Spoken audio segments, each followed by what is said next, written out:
Modi, Bhajpa, RSS, Hindu संगठन, कांग्रेस और पूरा विपक्ष, सुप्रीम कोर्ट और हाई कोर्ट के जज और वकील अकलमंद हैं या बेवकूफ।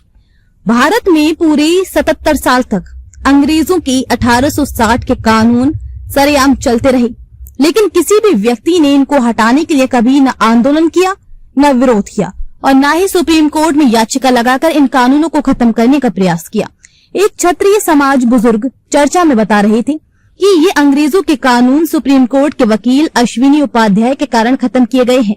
उस समय तो उन्हें सैनिक गर्जना टीम के पत्रकार ने उन्हें उत्तर नहीं दिया था, लेकिन अब सार्वजनिक रूप से उत्तर दे रहे हैं। यदि सुप्रीम कोर्ट के वकील अश्विनी उपाध्याय ने इन अंग्रेजों के 1860 के कानूनों को खत्म कराया होता तो बड़े जोर शोर से भारत की बिकाऊ मीडिया हल्ला पीटती।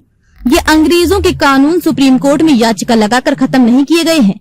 ये तो भारत की मोदी सरकार को जब हमारे सैनिक गर्जना समाचार पत्र की 200 लोगों की टीम द्वारा 2018 में मध्य प्रदेश के पूर्व गृह मंत्री और वर्तमान खुरई विधायक में झूठे केसों में जेल में डालने के बाद जब हाई कोर्ट से 3 महीने बाद जमानत मिली, तब से जिन 3 धाराओं 420, 506 और 294 में झूठा केस दर्ज किया गया था जो 1860 की थी, उन्हें देखने के बाद भारत के पूरे कानूनों में जितने भी कानून 1947 से पहले के थे उन पर लगातार खबरें प्रकाशित की। तब जाकर भारत के प्रधानमंत्री मोदी और गृह मंत्री अमित शाह को हमारी खबरों से ये जानकारी मिली कि ये तो बहुत बड़ा अपराध है जो भारत की व्यवस्था में 1947 के बाद से ही भारत की सरकारों में बैठे प्रधानमंत्री, गृह मंत्री और कानून मंत्री सहित अन्य मंत्रियों, राष्ट्रपति और सुप्रीम कोर्ट के जजों ने किया है।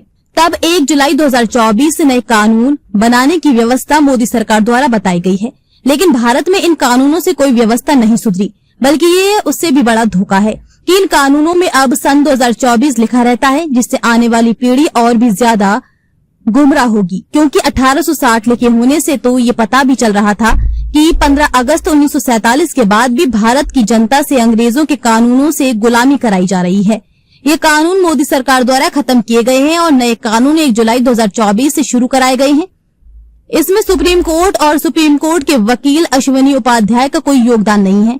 सुप्रीम कोर्ट के जजों और अश्विनी उपाध्याय जैसे वकीलों के लिए तो चुल्लू भर पानी में डूबकर मरने की बात यह है कि वे अपने कानून की डिग्री लेने के दौरान स्कूल, कॉलेज और यूनिवर्सिटी में इन्हीं कानूनों को पढ़ते रहे और फिर उसकी ही नौकरी पेशा करने के बावजूद कभी भारत की जनता के लिए ये तक नहीं बता पाए कि ये 1860 के कानून अब तक चल रहे हैं, इन्हें बंद होना चाहिए। बुजुर्ग क्षत्रिय इस अश्विनी उपाध्याय और मोदी की सीडी लेकर विधानसभा में पहुंचने वाले भाजपा नेता कपिल मिश्रा दोनों ही SC/ST एक्ट में FIR दर्ज होने के तुरंत बाद गिरफ्तारी से बचने की जरूर बार बार सुप्रीम कोर्ट में गुहार लगा रहे थे। इनका योगदान SC/ST और ब्राह्मणों के बीच खाई खोदने का रहा है। ऐसे भाजपा से जुड़े सुप्रीम कोर्ट के वकील और नेता कभी भारत की जनता का भला नहीं कर सकते। ये तो भारत की जनता के बीच अंग्रेजों की तरह फूट डालो शासन करो की नीति पर चलने वाले लोग हैं। इस तरह लोगों के बीच अफवाह फैलाकर श्रेय लेने के लिए ये लोग काम करते हैं। भारत के क्षत्रिय धर्म के लोगों का बहुत ही बड़ा योगदान रहता है किसी भी देश, राज्य, रियासत या गांव की आजादी में। इसी तरह अंग्रेजों ने गुमराह कर कई तरह की झूठ बोलकर पंडित जवाहरलाल नेहरू, सरदार वल्लभ भाई पटेल और डॉक्टर भीमराव अंबेडकर का इस्तेमाल करके भारत की जनता को आजादी के नाम पर 15 अगस्त 1947 और पाकिस्तान की जनता को 14 अगस्त 1947 से आज 2025 में भी गुमराह करके रखा है। इसके लिए भारत और पाकिस्तान की जनता को धर्म के नाम पर लड़ाकर उसकी नफरत से उपजे भारत पाकिस्तान के बंटवारे और झूठी आजादी के उस दस्तावेज को पढ़ना चाहिए जो भारतीय स्वतंत्रता अधिनियम 1947 है, जिसे अंग्रेजों ने भारत की आजादी के 1 महीने पहले 4 जुलाई 1947 को ब्रिटिश संसद में पेश किया था और 18 जुलाई 1947 को इसे अंग्रेजों की ब्रिटिश संसद ने मंजूरी दी। इस अधिनियम या कानून के सभी नियमों को पढ़ने से आपको ये पता चल जाएगा कि भारत और पाकिस्तान दोनों ही देश आज भी अंग्रेजों के गुलाम हैं।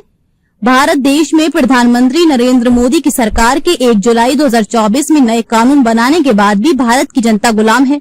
इसमें भारत के क्षत्रिय धर्म के लोगों की सबसे ज्यादा गलती है, क्योंकि जब अंग्रेजों ने भारत को आजाद करने की बात कही थी और अपनी रियासतों को स्वतंत्र देश बनाने की बात कही थी, तब महात्मा गांधी, पंडित जवाहरलाल नेहरू, सरदार वल्लभ भाई पटेल, भीमराव अंबेडकर सहित अन्य कांग्रेसी नेताओं की बात नहीं मानना चाहिए थी।